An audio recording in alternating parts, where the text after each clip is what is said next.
Okay, good morning, everyone. Uh, Welcome to the 19th lecture 19 of grid and cloud computing. So, from the lecture 19 to lecture 24, we are going to discuss about the fourth module, or you can say fourth unit of grid and cloud computing, in which we are going to cover a couple of topics related to cloud programming and software environments, right? What kind of programming you can do in cloud? Especially we'll focus on the MapReduce programming and what are the software environments available.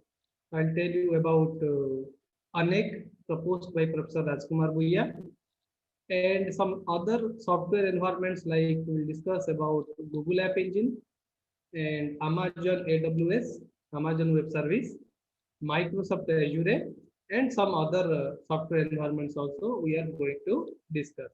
Okay, we are also going to discuss a little bit about our previous units things, that is service oriented architecture. Okay, so this unit is divided into 5 parts. In the first part, we'll see what are the features available in cloud and grid platforms.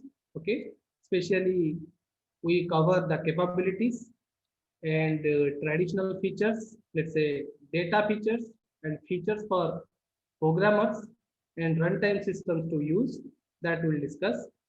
In the second part, we are going to discuss about the parallel distributed programming paradigm, some of the tech paradigm we will see, so that you will know how you can do programming in cloud. Third, we are going to focus on Google App Engine. Fourth, we are going to focus on Amazon AWS, which is a very popular cloud service provider. Then I will tell you about the Microsoft Azure, or we call it a Windows Azure. Especially, we are going to see the programming which is supported by these three clouds platform. Then at the end, we will see emerging cloud software environments like ANEC. So in this lecture, I will focus on the first part, that is features of cloud and grid platforms. So you know that the backbone of cloud is our grid, right? Backbone of cloud is our grid. In grid, we are taking various systems with different configurations, right? Means the computers or the computational resources that are associated with a grid project having different configurations, right? Like million or trillion number of computer systems are associated with grid platforms in order to execute the work, right? Like I told you earlier also, if you go for weather forecasting or climate prediction, in this prediction, you require a massive amount of computational power, and that power can be given by grid or cloud computing. Okay, so we'll see what kind of features are available in cloud and grid platform, and how grid platform is different from the cloud platform, although this grid platform is the backbone of the cloud network. So if you let us first discuss about the capabilities of the cloud and platform features, cloud platform features. So if you see here, the commercial clouds needs broad capabilities, right? Commercial cloud, if you see whatever available in market, these are having broad capabilities, and these capabilities offer cost-effective utility computing, cost-effective utility computing with elasticity. Okay, cloud services can be available on demand, and that is self-service. You can register and you can subscribe for the service. So you can get the service with a feature of the cloud computing that is called as elasticity. Okay, what elasticity can do? Elasticity can scale up or scale down the resources as and when required. Okay, so if you see, this commercial cloud offers a growing number of additional capabilities. Okay, generally we call it a commercial cloud is very focusing on the platform as a service, and one of the very popular example is your Microsoft Azure, right? So if you go for this Microsoft Azure, or we can say Windows Azure, what you can see, the platform, current platform of Microsoft Azure, having a lot of features, including Azure Table, okay, queues, blobs, database SQL, web, and worker roles. These are the various features are provided by your Microsoft Azure. Suppose you need a database as a service, you can subscribe Azure as a platform uh, to do your work, because it is going to provide you the database SQL. Similarly, if you want to focus on the infrastructure as a service, you know Amazon Web Service is a very popular platform for providing the infrastructure as a service. So Amazon is viewed as offering just infrastructure as a service, but it continues to add various other features, like the features include the Simple TV.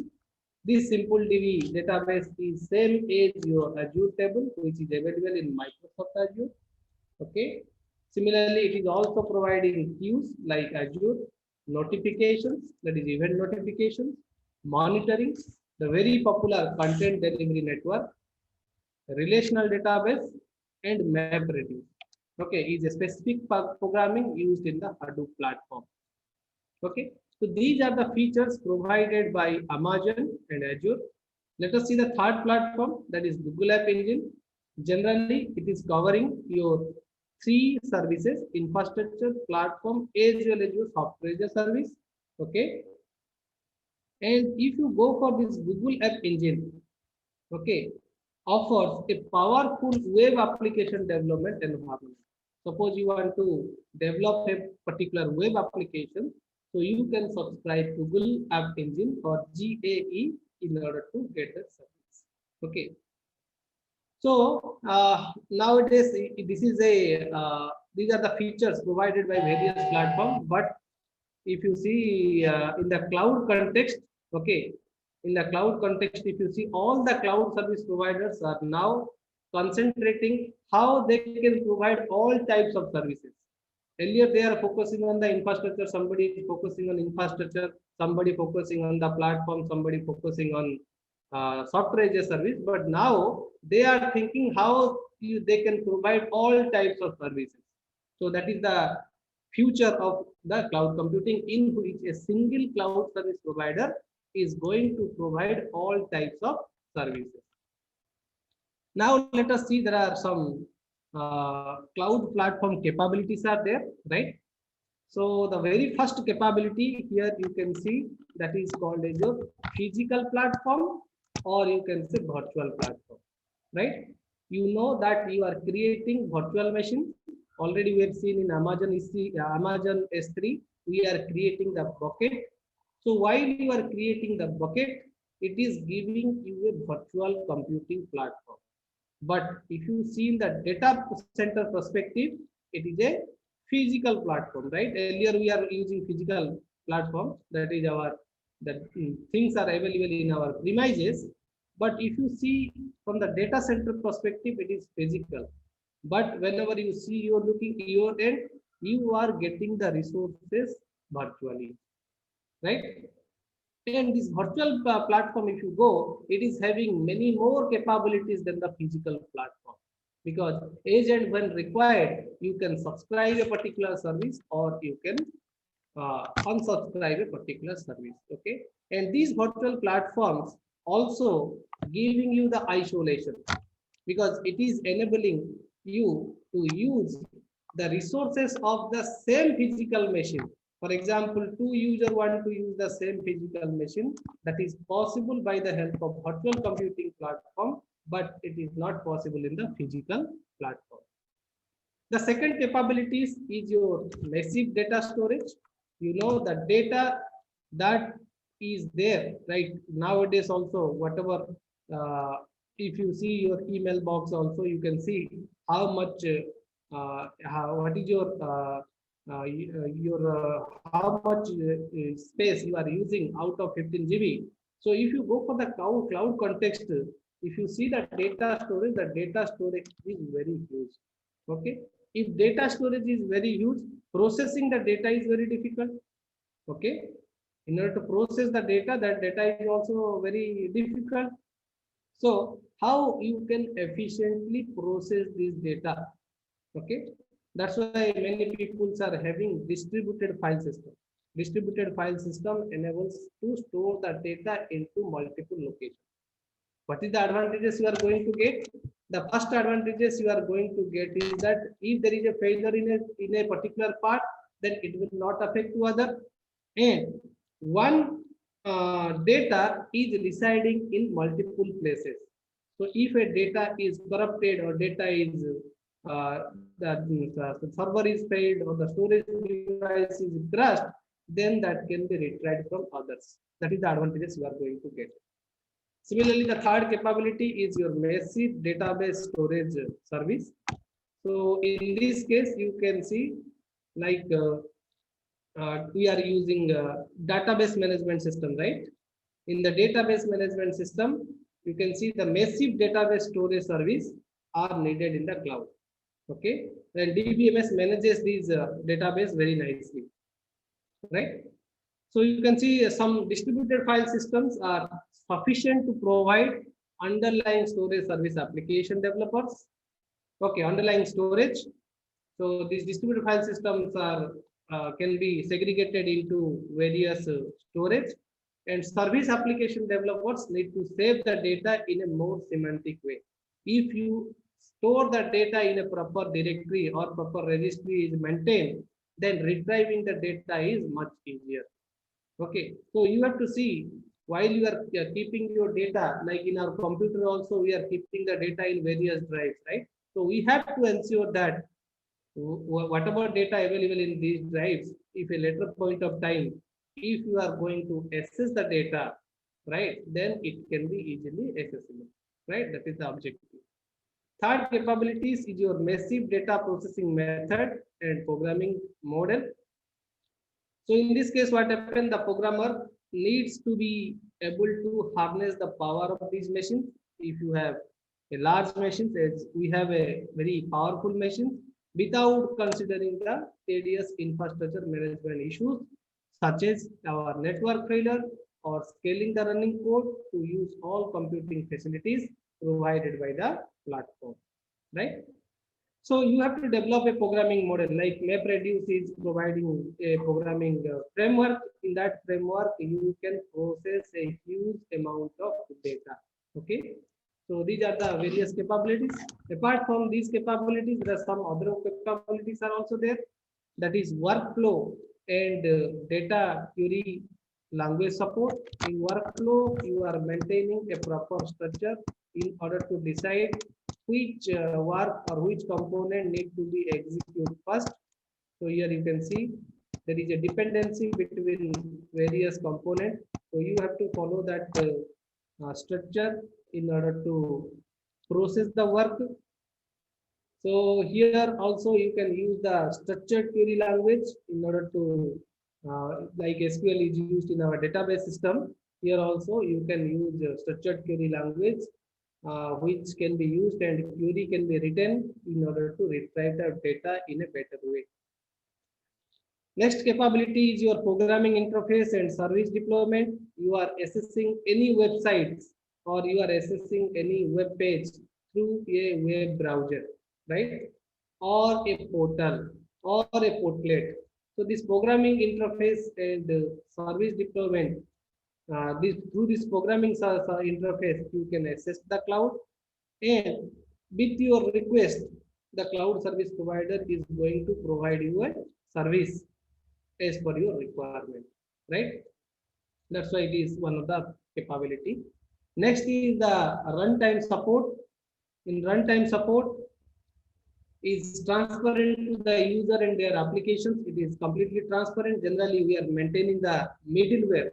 Okay, middleware is, you can say, one side one party is there, another side another party is there. So there is some intermediate person, okay, or intermediate things where we can receive the requirement from one side and provide the service to them. And on the other hand, those who are providing the service, we can collect their capabilities, and based upon the request, we can map the request to the resources, right? The last one is the support service.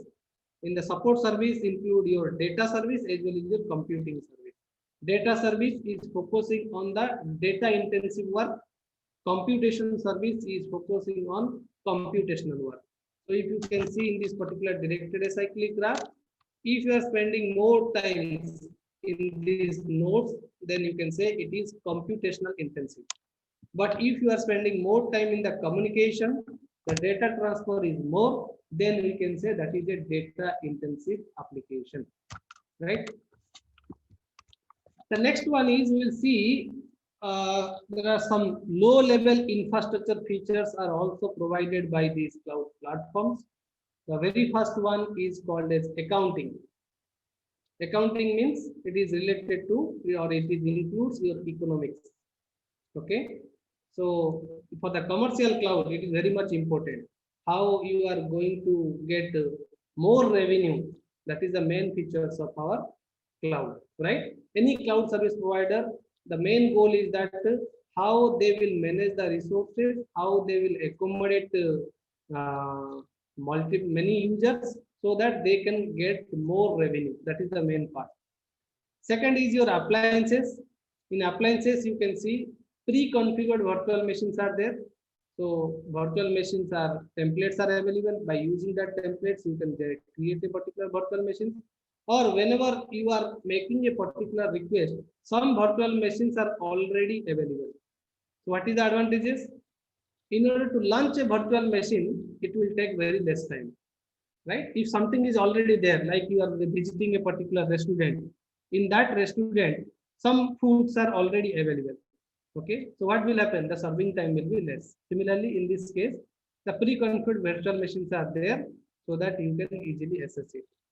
Third is your authentication and authorizations.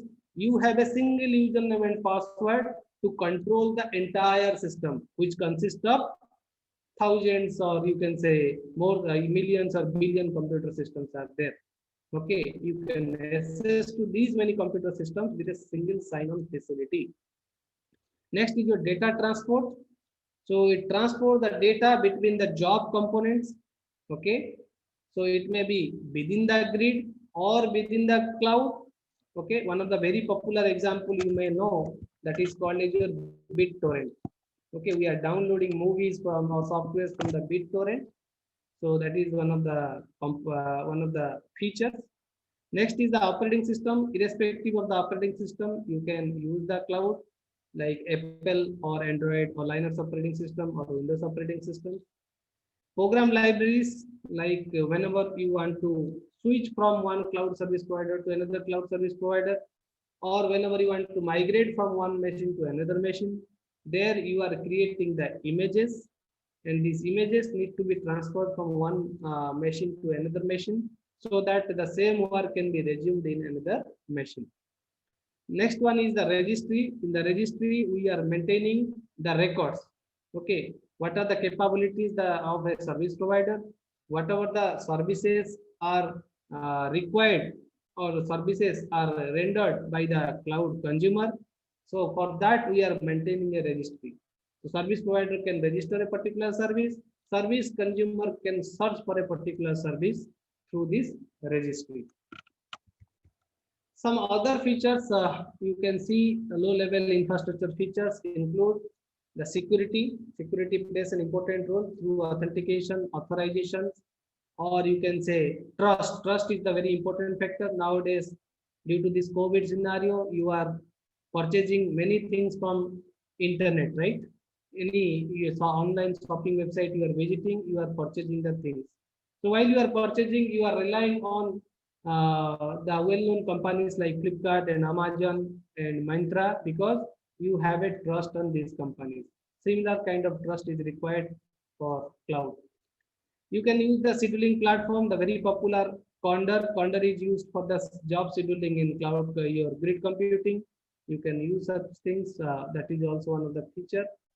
And the very popular gang scheduling used in the MapReduce also provides assigns multiple tasks in a scalable fashion.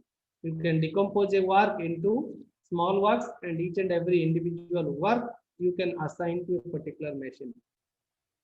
The next one is cloud provides an very important features, that is software as a service, like Gmail we are using, Facebook we are using, WhatsApp we are using. So here what happened? The infrastructure is there, right? Infrastructure, our Gmails, like our emails, or you can say the messages, or you can say Facebook, whatever post you are making, that is stored in the form of infrastructure. And by invoking a particular URL, uniform resource locator, okay, you are accessing to your services, right, or your account. And virtualization plays an important role. For virtualization, what you can do, you can accommodate as many as number of users are possible, subject to the capability of the resources, so that the utilization of the resources can be improved. Okay, so here you can see virtual networking also comes under the virtualization, which is, you can see, that is some developments done by the University of Florida regarding this virtualization. Okay, let us do one poll, then we'll continue.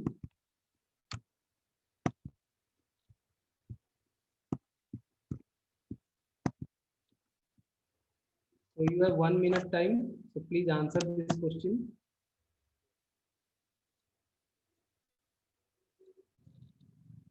Azure is this. Azure means your Microsoft Azure, or I am asking about Windows Azure is a infrastructure as a service, or platform as a service, or software as a service, or anything as a service. I told you 3 platforms. One is your Amazon EC2, another is Google App Engine, another is Windows Azure.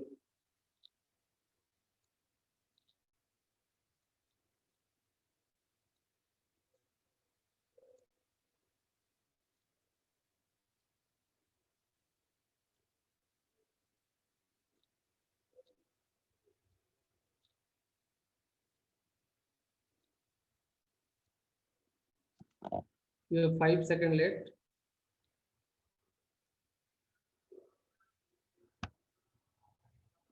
So what is the correct answer? Can anybody say?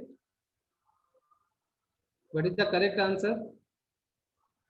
The correct answer is, it is platform as a service, right? It is platform as a service, not infrastructure as a service, right?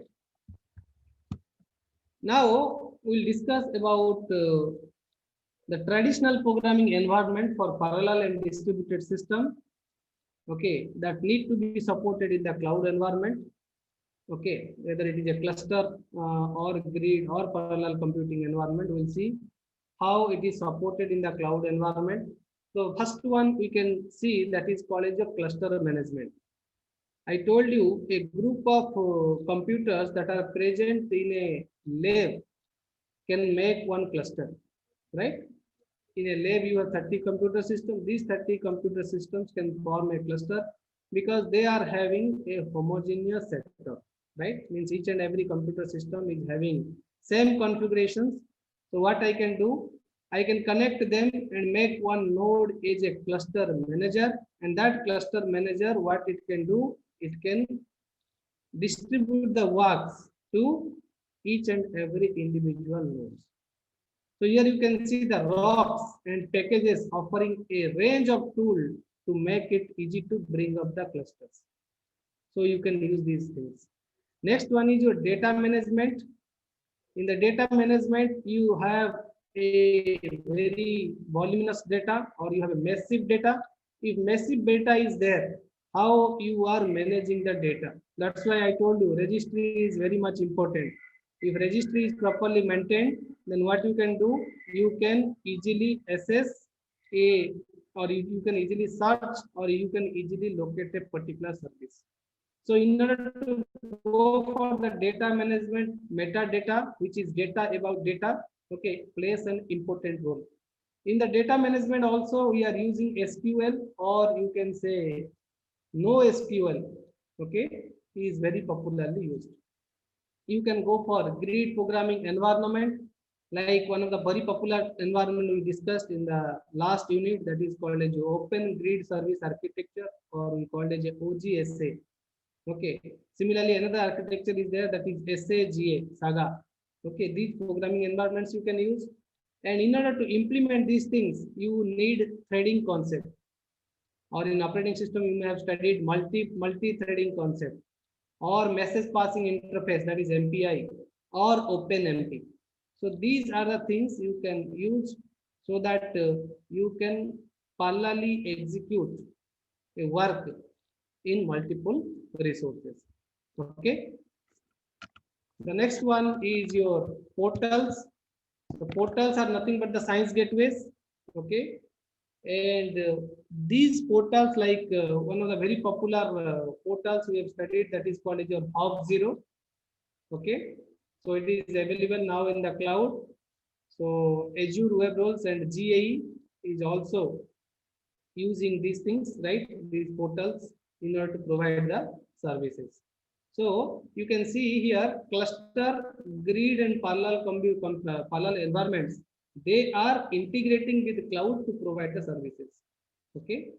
So you can see they can be supplied as a part of the system, that is your cloud platform or user environment. Similarly, you can see scalable parallel computing environment through this MPI programming or some advanced programming like CUDA. CUDA is also a very popular programming in high performance computing, right?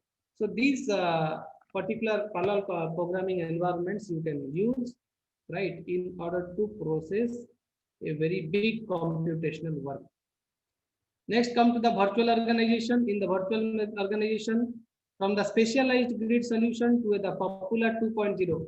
This Web 2.0 is required for the cloud computing. Now 3.0 is also launched, which is used by Facebook and other popular online, you can say, networking, social networking websites. Okay, they can be integrated so that they can be provided in the cloud perspective. Workflow is saying the data can be flowed from one unit to another unit. Okay, especially in the scheduling part, we are using workflow.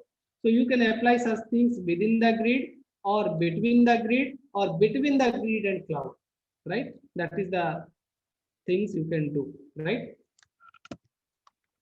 Now let us see some of the platform features supported by clouds and sometimes grid, right?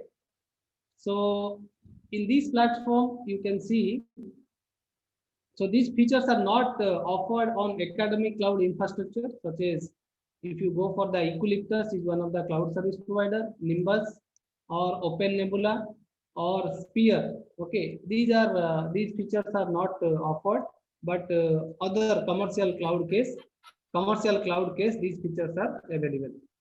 The first one is blob. So this blob is provided you the basic storage concept, okay, typified by your Azure blob or Amazon S3. You have seen already Amazon S3. Similar kind of things are available in your Azure blob, right? Similarly, DPFS, so distributed file systems, that is you are using the MapReduce in the Google is using MapReduce, or Hadoop is used in the Hadoop distributed file system. Cosmos is used in the Dryad, right? With computing data affinity optimized for data processing. Similarly, fault tolerant is a very important feature. Even if there is a failure in the system, you have to ensure that the data is the result, it will not impact to the result. So you can say that like a primary system is there, if a primary is backed by a secondary system, so that such things can be, if there is, even if there is a fault exists in the system, it is not going to harm your result or the deadline of the result. Similarly, MapReduce programming is very popularly used, right? Not only in many platforms are also use this MapReduce, right? So this MapReduce programming model is including your Hadoop. on Linux or Dryad or Windows, any operating system you can use in order to provide the features of the cloud computing. Monitoring is a very important role. You have to monitor that whatever the resources you are using, these resources are properly utilized. Like you can see, there is a PubSub model. We already discussed publisher subscriber model. In publisher subscriber, just like your YouTube, you have a setup channel. You are subscribing a particular channel so that whenever a publisher is publishing a new video, you are getting one event notification, right? You are getting the notifications using this PubSub model, right? Not only in YouTube or in any things like Facebook also, if you see, there are a lot of groups are there. If you have subscribed a particular group, then if a new post is done in that particular group, you are going to get the details about that particular post. Similarly, some other things are like programming model, that is cloud programming models are built with other platform features and are related to familiar web and grid models. Similarly, Q is another feature, scalable synchronization, okay, in which we are using Apache Zookeeper or Google Chubby. So these are the features provided by your Apache and Google, right? So you can, in order to maintain a very big amount of data, you can go for big table as well. SQL is also one of the platform. Table is another platform, Azure Table, or web roles, worker roles, because you know that you go for Hadoop. So there is a main node and there is so many worker nodes are there, right? The main node is distributing the work to the worker nodes. So for this, you have to maintain various roles, right? Like web role is used in the Azure to describe important link to user and can be supported otherwise with a portal framework. This is the main purpose of the GAE. But whenever you are going for worker role, implicitly it is used in the Amazon and grids, but it was first introduced as a high level construct by Windows Azure. Okay, so these are the you can say these are the features emphasized by clouds and by some grids.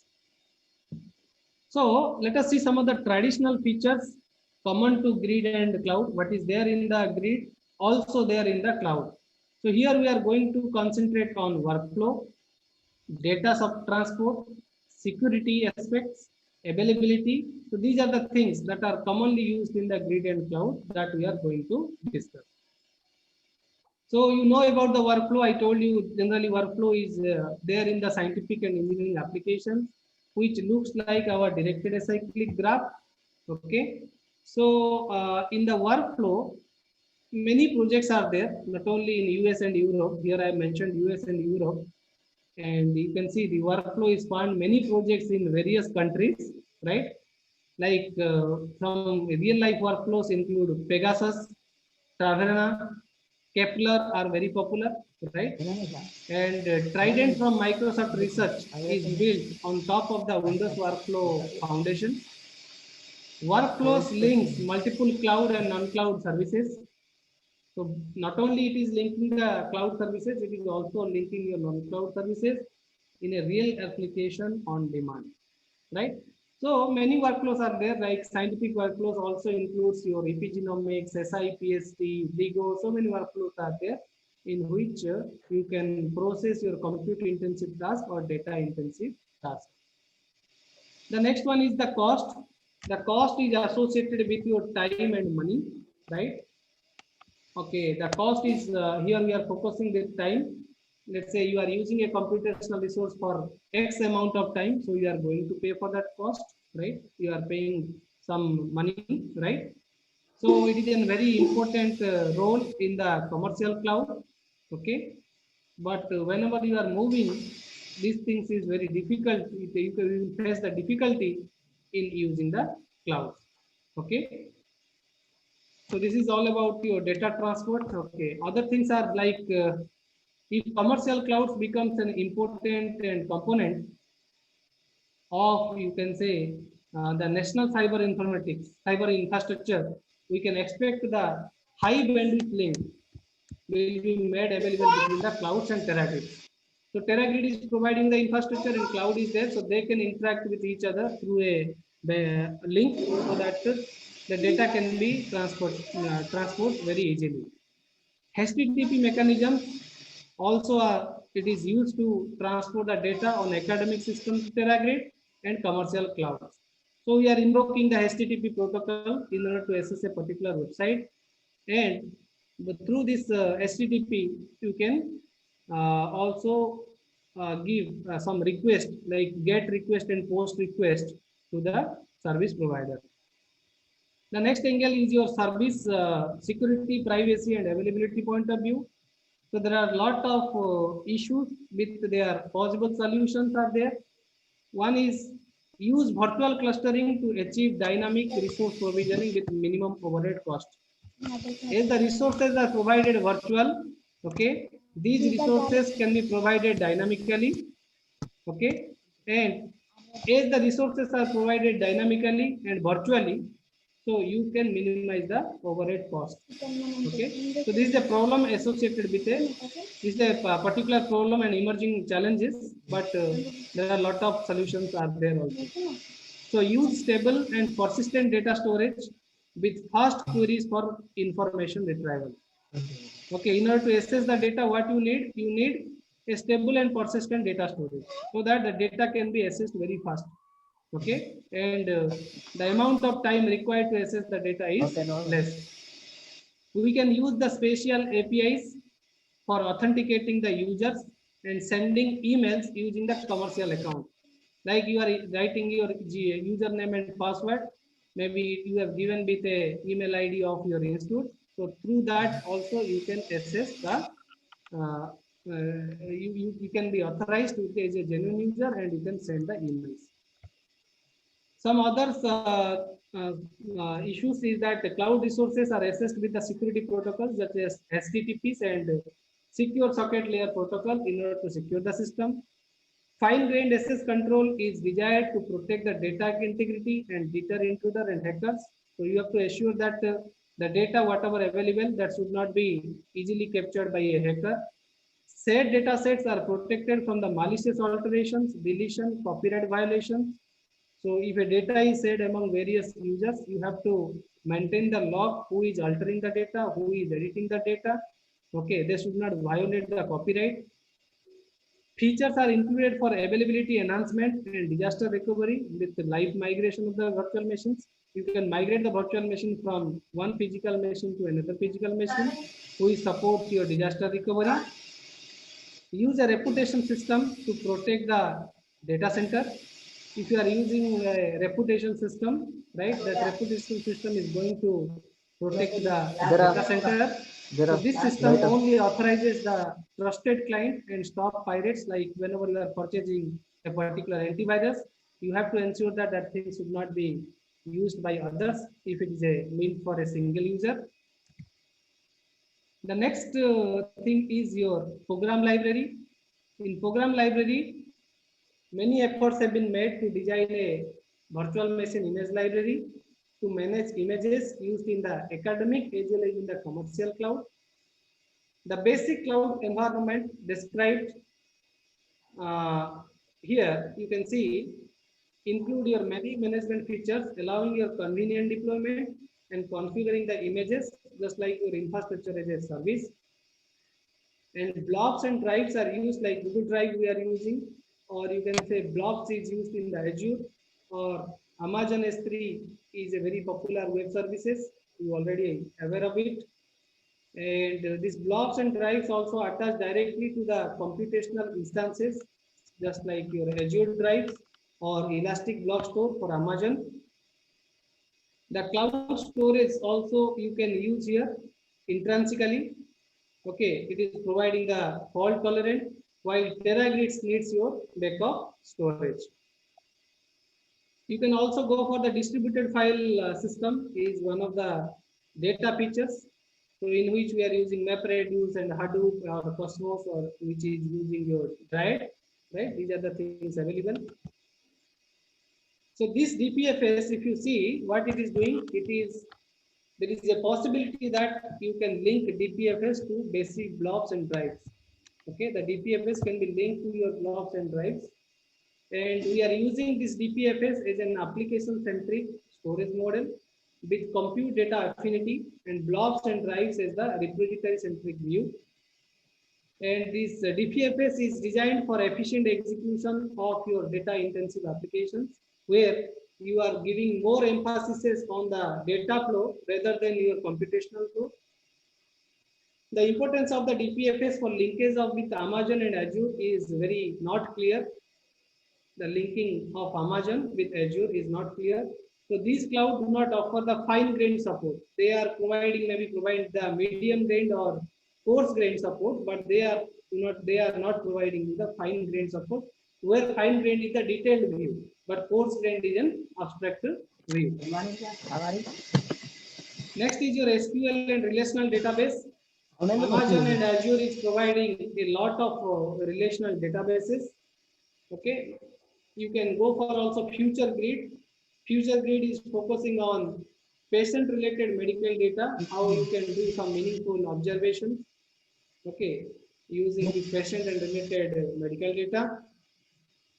So here you can see the databases can be used to illustrate two approaches to deploying the capabilities. The very first one is the database software to computer disk. The database software need to be installed in each and every computers or the resources, whatever you are using. Azure and Amazon, if you see these two contexts, database is installed on a separate VM independent of your job. Means your virtual machine, whatever you have deployed, it is different from virtual machine where the database is deployed. Or in fact, you need a SQL as a service. So it may have some preference issues from the messaging interfaces, but as a service, deployment clearly simplifies one system. And if you have n platform features, one needs n services. Okay, whereas the number of possible images with alternative approach is prohibited to 2 to the power n. Like if you know that total number of features is n, then total number of possibilities 2 to the power n. Identities, everything I derive and it is over. And so after that, please unmute. Please unmute. Started applications of trigonometry. So let us do one poll. There are so many applications of trigonometry. We use trigonometry in various fields. So one of the applications is given in our 12th chapter. That is using trigonometry. We can find the height of various objects. We can find the height of the tree, height of the pole, height of the tower, height of the building, height of any vertical object. And we can also find the distance between the two objects. Suppose we are standing at a particular distance from the tower. So how many? What is the? Okay, I am launching the second poll. Please answer. Which scheduling is supported transparently in MapReduce?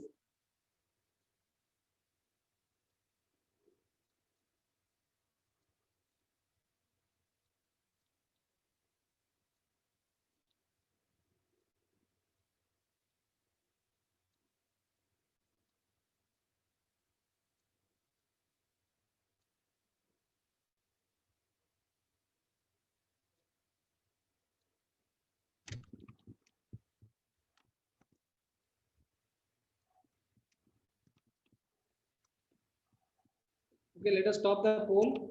The correct answer is your Gantt scheduling, not round robin and FCFS. So I'll take another 5 minutes. So table and no SQL, no relational database. If you see, earlier we are using SQL database, but nowadays in the big data context also we are using no SQL, and no SQL is emphasizing distribution and scalability, right? And three major cloud services like Bigtable is used in the Google, SimpleDB is used in the Amazon, Azure Table is used in the Azure. So these are the three, you can say, major clouds like Google, Amazon, and Azure. They are using your databases. So these cloud tables, if you see, they are fall into two categories. One category is your Azure table, another is your Amazon SimpleDB. And if you go for big table, which is offered by your Google, big table aims to manage large distributed data sets without size limitation. But many cloud service provider, there is a restriction in the database. But big table, there is no such restriction is there. So two Apache projects like HBase for big table and Coach DB for document store, they are using two, both. One is for they are using big table, another is they are using for the document store, they are using CosDB. So one can use two things also in the same project. So if you go for the queuing service, see in the queuing service, Amazon and Azure is providing the robust queuing services, but the problem is that the message size of the queuing service is less than 8 KB. So at a time it is 8 KB. So they are using the REST service interface. And the main semantics used in the queuing service is that deliver at least one. So this message should be delivered at least once.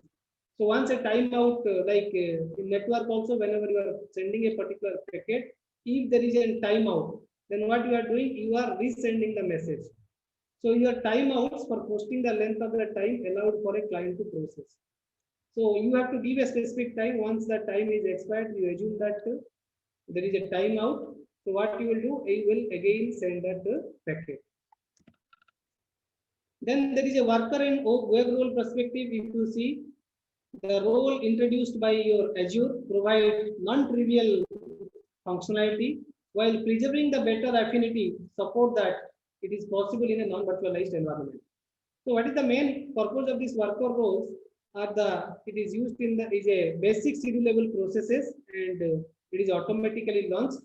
Like MapReduce is using in order to utilize this worker and web roles, they are using the gang scheduling. And queue is maintained so that you can keep the messages and agent when required, and agent when there is a availability of the resources, they can be dispatched. So queue is meant for the manage the task assignments in a fault tolerant and distributed fashion. And web roles provides an interesting approach to portals. So you are using various user interfaces like Google App Engine is using your web applications, but in the Science gateways we are using Paragrid. There you can use. And MapReduce is providing you a data parallel language. Here the computational nodes are loosely coupled, okay, because it is a completely a distributed system. So you can see there are a lot of implementations of this MapReduce in, let's say, in Hadoop is using, or as Hadoop distributed file systems also we are using, where there are many tasks are there, and they are solving various problems related to the linear algebra or data mining, right? And there are some open source and commercial MapReduce implementations like Amazon is using Hadoop, Azure is using Dryad.